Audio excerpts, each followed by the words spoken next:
আলু দিয়ে তেলাপিয়া মাছের ঝোল, সাথে লেবু আর কাঁচা লঙ্কা। তো চলুন খাওয়া শুরু করা যাক, এবং অবশ্যই ফুল ভিডিওটা দেখুন এবং কেমন লাগছে আপনাদের মতামত জানান। তো খাওয়া শুরু করা যাক, লেটস ইট।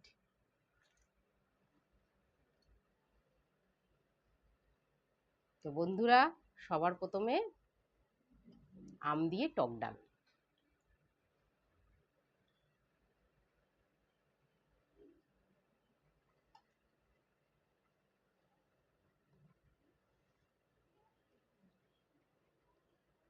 কেমন আছেন আপনারা সবাই অবশ্যই জানান, এবং প্রচুর গরম পড়েছে, খুব সাবধানে থাকবেন।